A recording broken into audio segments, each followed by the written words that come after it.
ये सब जो हमारी प्रॉब्लम्स हैं, whether it's related to fear और सक्सेस और ये और वो, ये सारी चीजें, इन सब चीजों का जवाब आज से हजारों साल पहले भगवत गीता के अंदर एक लाइन में क्लियर तरीके से बताया हुआ है। प्रॉब्लम क्या है कि हमको वो लाइन समझ नहीं आ रही। मुझे भी समझ नहीं आई थी जब मैंने पहली बार सुनी थी। वो लाइन क्या है आप सबको पता होगा कि कर्म किए जा, फल की इच्छा मत कर।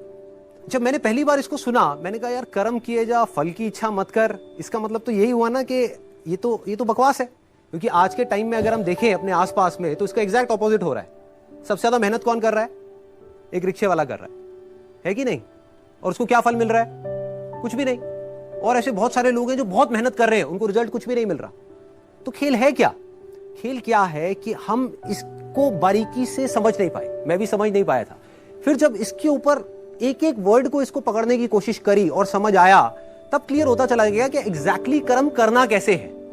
देखो, कर्म भी सही डायरेक्शन में करना है, तभी रिजल्ट आएगा ना। सक्सेस यहां है, आप वहां भागे जा रहे हो। आप कह रहे हो यार मैं तो 10 साल से भाग रहा हूं, अभी तक मेरे को सक्सेस मिली नहीं। तो फंडा क्या है कि डायरेक्शन गलत है। कर्म गलत डायरेक्शन में हो रहे हैं। अगर कर्म सही डायरेक्शन में हो जाए तो प्रॉब्लम सॉल्व। अब देखिए क्या है ये, कितना आसान है कि हमारे सारे डर खत्म हो जाएंगे और पूरी तरह से खत्म हो जाएंगे। सक्सेस जो चाहिए, जितना चाहिए वो हमको मिल जाएगा। इसका मतलब कुछ लोग क्या निकालते हैं कि कर्म किए जा, फल की इच्छा मत कर, इसका मतलब कि फल नहीं मिलेगा, जबकि ये नहीं है। भगवत गीता में जब भगवान श्री कृष्ण उनको, अर्जुन को बोल रहे हैं, तो किस लिए बोल रहे हैं? लड़ाई को हारने के लिए, लड़ाई को जीतने के लिए? लड़ाई को जीतने के लिए। वो भी एक इतना बड़ा युद्ध, उसको जीतने के लिए बोला गया है, ना कि हारने के लिए। तो अब देखिए किस तरीके से काम करता है। सबसे पहले देखते हैं कर्म क्या है। कर्म 3 लेवल पे होते हैं। एक है जो हम अपनी बॉडी से करते हैं, जो हम समझते हैं कर्म का मतलब कि जिसको हम मेहनत बोलते हैं। वो कर्म इंपॉर्टेंट है ही नहीं, मैटर ही नहीं करता। मतलब अगर उसकी इंपॉर्टेंस वाइज अगर आप मुझसे पूछो, out of 100, out of scale of 100, मैं कहूंगा 1% है उसकी इंपॉर्टेंस। क्या बॉडी से क्या कर रहे हो वो मैटर नहीं करता। फॉर एग्जाम्पल, 2 लोग हैं, 2 लोग एक ही काम कर रहे हैं, एक जैसा काम कर रहे हैं बॉडी से, दोनों ही एक आदमी को मार रहे हैं। एक मार रहा है अपने फायदे के लिए, दूसरा मार रहा है किसी और को बचाने के लिए। तो बॉडी के लेवल पे दोनों सेम कर्म कर रहे हैं, लेकिन माइंड के लेवल पे अलग अलग कर रहे हैं। तो दूसरा कर्म का जो स्तर है वो है जो हम बोलते हैं। तीसरा है जो हम सोचते हैं। असली खेल यहां है। जो आदमी सही सोच नहीं सकता, क्या वो सही बोल सकता है? इम्पॉसिबल। जो सही बोल नहीं सकता वो सही करेगा क्या? तो सारे जो कर्मों की बात हो रही है वो यहां हो रही है। और वो कर्म क्या है? सोच के लेवल पे। और जिसकी सोच सही डायरेक्शन में हो गई, उसकी लाइफ सही डायरेक्शन में जानी, उसको तो फल मिलना ही मिलना है।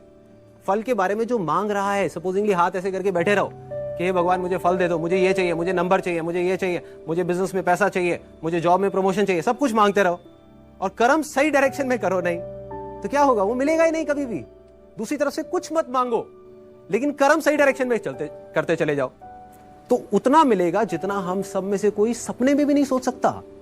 देखो, लाइफ का फंडा पता है क्या है? मेरी लाइफ का एक्सपीरियंस क्या कहता है कि जब तक जो चीज नहीं मिली होती, जब तक सक्सेस की खेल शुरू नहीं होता ना, तब तक तो हमको लग रहा होता है कि यार ये भी हो जाए तो बहुत है, ये भी हो जाए तो बहुत है। एक बार वो खेल शुरू होता है, जब उसका खेल शुरू होता है ना, तो इतना आता है, इतना आता है, इतना आता है जितना हम सपने में भी नहीं सोच सकते। समझ ही नहीं आता कहां से कैसे कैसे आ रहा है।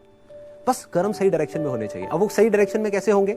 अगर मैं बुद्धि की स्तर की बात करूं, जो उसमें महाभारत में समझाया गया है, 2 जगह है जहां पे आप अपने माइंड को लगा सकते हो। अपनी बुद्धि को हम 2 जगह पे लगा सकते हैं। सारा खेल माइंड का है। सबसे पहले तो ये हाथ पैरों के कर्मों से ऊपर उठना है हमको, कि हाथ पैरों से आप कुछ भी करते रहो, रियल लाइफ में उठा करके देख लो, वो मैटर नहीं करता। जो बोलते हो वो उससे ज्यादा मैटर करता है, लेकिन वो भी इतना मैटर नहीं करता। कोई आदमी बोलता तो बहुत बड़ी बड़ी बातें, जब करने की बारी आती है कुछ भी नहीं करता। ये अंदर कुछ और सोच रहा है, बोल कुछ और रहा है। जब ये तीनों चीजें सिंक हो जाती है कि जो आप सोच रहे हो वैसा ही आप बोल रहे हो और वही आप कर रहे हो, तब मिरेकल्स होना शुरू हो जाता है। तब कुछ एक्स्ट्राऑर्डिनरी होता है, तब हिस्ट्री क्रिएट होती है, तब वो चीज होती है जिसके लिए सक्सेस बहुत छोटा वर्ड है। सक्सेस से कुछ बहुत बड़ा हो जाता है।